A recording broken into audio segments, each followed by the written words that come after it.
Salut tout le monde, c'est Catherine avec un K, j'espère que vous allez bien. Aujourd'hui, on se retrouve pour une nouvelle vidéo où je vais vous parler de livres, autant des romans que des livres jeunesse, que des livres de croissance personnelle, que des livres pour enfants. Dans le fond, en ce moment, on est pas mal tous confinés à la maison, ou presque. Certains font du télétravail et d'autres sont travailleurs essentiels, ils doivent aller travailler. On vous remercie pour ce que vous faites. À la maison, nous, on est tous confinés maintenant et on a plus de temps pour faire des choses qu'on ne prend pas le temps de faire d'habitude, dont la lecture. Alors j'ai pensé faire une vidéo sur les livres que moi j'ai beaucoup aimés ou que j'apprécie énormément. Certains de ces livres, ça fait très longtemps que je les ai lus, mais sont encore dans mes coups de cœur. Et dans le fond, je voulais vous les présenter pour vous donner des idées de lecture que vous pouvez faire. En ce moment, les bibliothèques sont fermées, mais il y a beaucoup de bibliothèques numériques ou de librairies numériques qui offrent des livres gratuitement en ce moment. Je vais vous mettre des liens dans la barre de description et je vous invite à aller voir ces liens-là pour pouvoir avoir plein de belles lectures à la maison.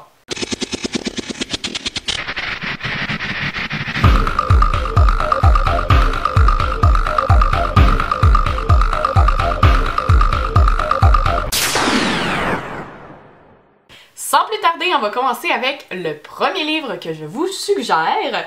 Et c'est un livre de croissance personnelle que je pense beaucoup connaissent. C'est un livre qui s'adresse aux femmes, mais je pense que les hommes peuvent le lire aussi. Mais c'est vraiment un livre qui s'adresse aux femmes, ça parle au féminin, l'auteur parle aux femmes dans ce livre-là, mais je pense que ça s'ajuste quand même à tout le monde.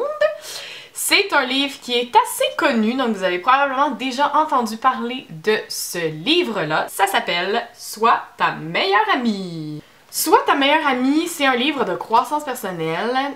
José a écrit ce livre-là avant son ACV. C'est un livre qui parle d'attitude positive, de recherche de bonheur. Dans le fond, c'est un livre qui parle de comment être heureux au quotidien et sortir de la survie, mais de vivre pleinement. Le titre en dit long, « Sois ta meilleure amie ». C'est une phrase qu'on devrait toujours se répéter dans toute situation. Si c'était ta meilleure amie qui vivait cette situation-là, ou ce sentiment-là, qu'est-ce que tu lui dirais? Fort probablement pour la rassurer, parce que c'est ce qu'on fait avec nos amis. Elle raconte des anecdotes, et dans le fond, dans ces anecdotes, elle explique qu'est-ce qu'elle a appris de cette expérience-là qui l'a fait grandir. Donc, moi, j'ai trouvé ça super intéressant. C'est à lire et à relire à un autre moment dans votre vie, parce que vous allez le voir différemment.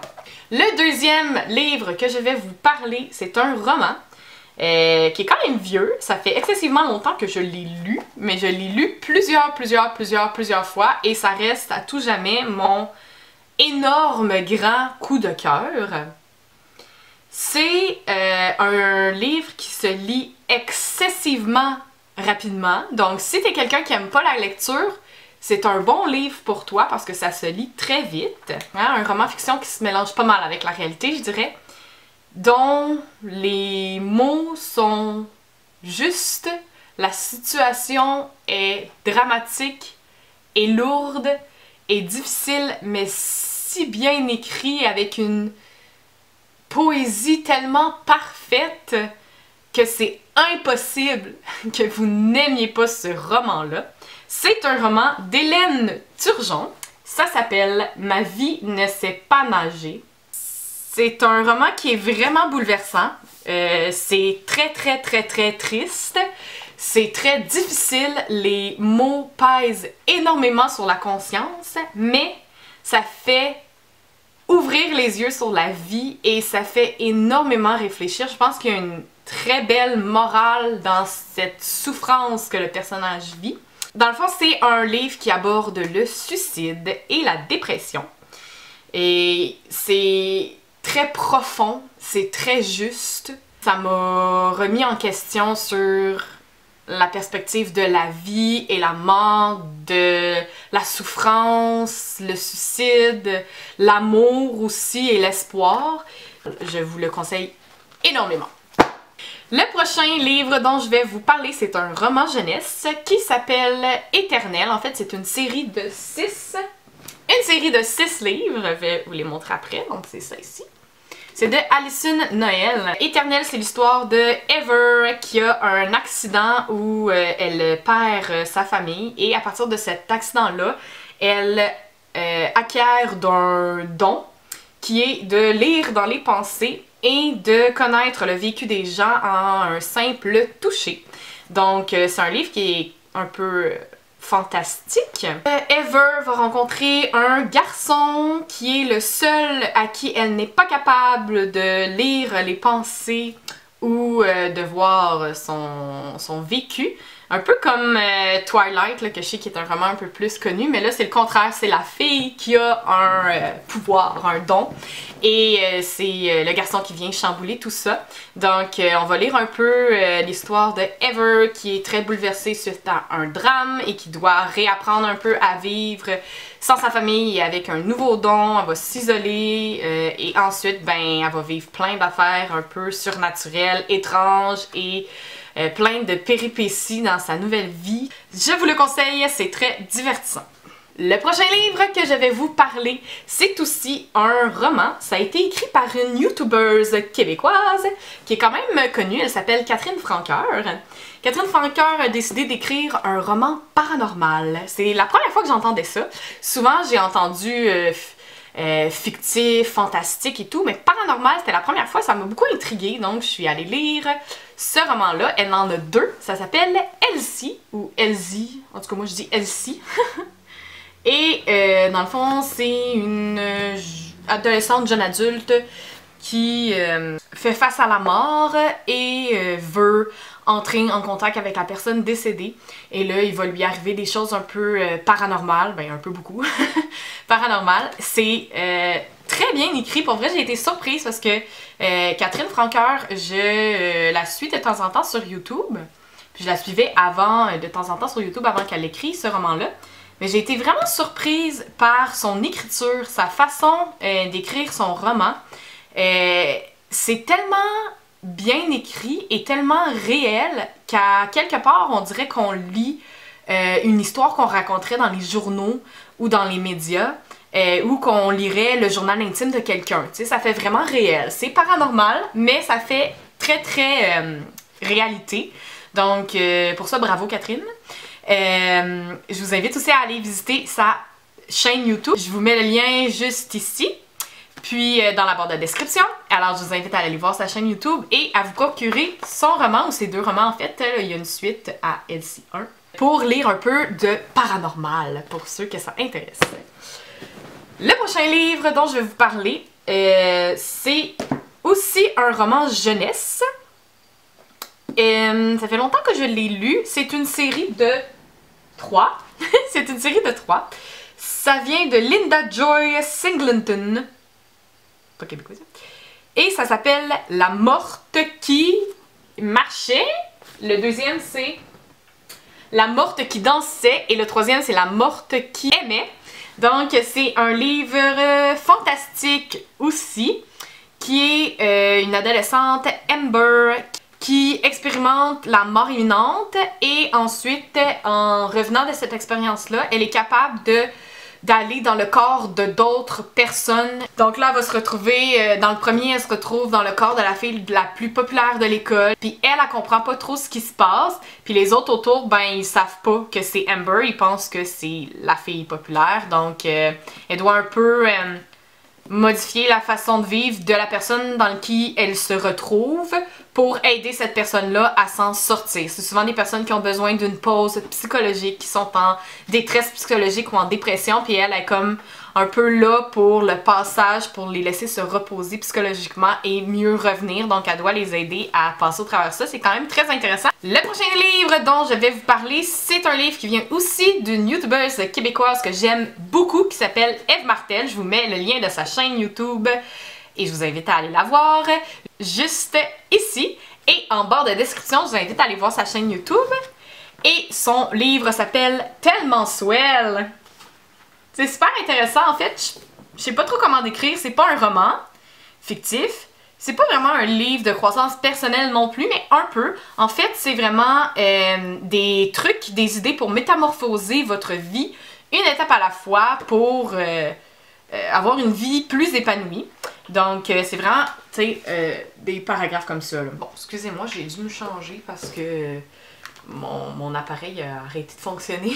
Fait que là, on n'est plus dans la même journée. Mais c'est pas grave. J'étais en train de vous parler du livre de Eve Martel qui s'appelle Tellement Swell. Puis je vous disais que c'était vraiment des beaux paragraphes comme ça. Puis j'ai beaucoup apprécié de ne pas être obligée de le lire du début à la fin, mais vraiment d'aller lire les paragraphes qui m'intéressaient plus selon le moment que j'étais en train de vivre, selon mon mood du moment.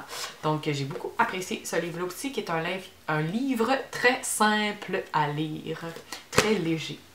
Le prochain livre que je vais vous parler, c'est un livre pour les parents qui écouteraient mes vidéos YouTube, et c'est un livre qui nous a sauvé la vie. À moi et mon mari. Ça s'appelle Mon enfant normal de Dr. M.J. Chalamel et Dr. M. Thirion. C'est vraiment un livre qui donne des trucs pour que l'enfant puisse faire ses siestes et faire ses nuits. Nous, notre fils Eloï, qui n'a pas fait ses nuits avant l'âge de 19 mois, il se réveillait plusieurs fois par nuit en faisant des grosses crises, il faisait des terreurs nocturnes. Puis c'était vraiment difficile de réussir à le recoucher après une crise. Puis on dormait environ 3-4 heures par nuit entrecoupées. Puis il y avait déjà beaucoup de trucs que j'avais essayé, donc je l'ai pas lu de A à Z, mais j'ai été lire, c'est vrai, ok, ce truc-là, je l'ai essayé, j'ai skippé. Puis finalement, on a trouvé un conseil, puis un truc qui nous convenait vraiment à nous, à notre famille. On l'a essayé, puis on a été constant, puis ça a duré 3 jours, et à partir de ce moment-là, il a fait ses nuits. Pour les prochains livres que je vais vous présenter, c'est des livres pour enfants. C'est mes coups de cœur dans le fond à jamais jusqu'à maintenant, des livres pour enfants. Puis il y en a vraiment beaucoup, là, des livres hyper intéressants pour enfants. Puis c'est sûr que j'aime beaucoup les livres qui sont sonores aussi, tu sais, que tu peux peser puis ça fait le son de l'image que tu vois. Ou les livres qui sont à toucher, ça c'est toujours winner, super intéressant. Mais là j'ai pris des livres qui sont vraiment juste des histoires pour jeunes enfants. Moi c'est des 0-5 ans. Le premier que je vous présente, beaucoup de parents le connaissent déjà, c'est un coup de cœur, c'est un livre qui est excessivement apprécié et parlé. Ça s'appelle « Je t'aimerai toujours » de Robert Munsch et illustré par Sheila McGrath. Et c'est un livre dans lequel il y a une petite comptine qui se répète de page en page, que la maman chante à son fils lorsqu'elle va le coucher. Puis c'est un livre que toutes les personnes que je connais qui l'ont lu ont pleuré ou ont eu les yeux pleins d'eau à ce livre-là, parce que c'est un livre qui est vraiment touchant et très cute et beau à voir. Puis la petite comptine, ben moi je la chante tous les jours à mes enfants maintenant. C'est un très beau livre et ça fait des images un peu réalistes. C'est vraiment des très très belles images. Le prochain livre que je vous présente, c'est une série de livres pour enfants. C'est les Quand je me sens ou quand je suis ou quand j'ai, les quand je, des émotions de Trace Moroney. Moi je l'appelle le lapin des émotions, mais c'est vraiment pas ça le titre. Donc celui-là c'est Quand je me sens aimé. Moi j'ai aussi Quand j'ai peur et Quand je suis heureux. Moi j'ai ces trois-là, mais il y en a plein d'autres. Il y a Quand je suis gentil, jaloux, seul, en colère, triste. Il y en a plein. C'est Trace Moroney. Là, vous pouvez pas toucher, mais le lapin qui est au-dessus, il est fait en tissu, fait qu'il est tout doux. On peut le caresser pour consoler son émotion ou appuyer son émotion. Et les images là-dedans sont un peu faites comme en 3D, mais sont écœurantes. C'est tellement, tellement, tellement beau. C'est genre des plus belles images que j'ai vues des livres pour enfants. Pour de vrai, c'est Trace Moroney. Puis, ben, l'auteur, c'est aussi elle qui fait les illustrations. Donc, c'est des très, très, très, très belles images. Puis, ce que j'apprécie beaucoup de ce livre-là, c'est très bien expliqué aux enfants. Puis, à la fin de chaque livre, il y a une remarque à l'intention du parent qui va parler de l'émotion, qui va expliquer l'émotion pour l'enfant, puis comment agir avec cette émotion-là. Donc, par exemple, pour être heureux, ça va parler de l'estime de soi, puis c'est quoi être heureux pour un enfant, puis comment aider notre enfant à être heureux, comment aider notre enfant à se sentir aimé. Donc, il y a des petits conseils pour les parents. C'est vraiment des livres qui sont super le fun, autant pour les enfants que pour les parents. Le prochain livre et le dernier que je vais vous parler, c'est aussi une série de livres pour enfants. Il y en a une panoplie. Moi, là, en ce moment, celui que j'ai dans les mains, c'est comme un 4 en 1. Là. Il y a 4 livres dans un gros. C'est les histoires de Lou. Lou, c'est lui. C'est la petite marionnette qu'on peut avoir à la maison en toutou. Moi, je l'ai ici. Ma belle petite marionnette de Monsieur le Loup. Monsieur le Loup, il vit plein de péripéties. Comme dans celui-là, on a le loup qui voulait changer de couleur, le loup qui s'aimait beaucoup trop, le loup qui cherche une amoureuse et le loup qui ne veut plus marcher. C'est vraiment des livres pour enfants, c'est drôle, le loup il est drôle, c'est bien raconté, les images sont super belles aussi. Il n'y a pas trop de texte, mais il y en a un peu plus que dans les livres plus jeunes. Puis, il y a toujours une petite morale dans les livres de Monsieur le Loup, donc c'est toujours super intéressant à raconter à son enfant pour trouver les petites morales qu'il y a dedans. Mais c'est vraiment pour les enfants, c'est drôle, c'est léger, c'est super le fun. Je vous les conseille. Il y a beaucoup de livres de Monsieur le Loup, là. Il y en a énormément. La série de Monsieur le Loup, les histoires de loup, c'est de Oriane Lallemand et Éléonore Tuillier. Éléonore Tuillier, c'est l'illustratrice. Donc ça, c'est les livres pour enfants, mes coups de cœur que je vous conseille.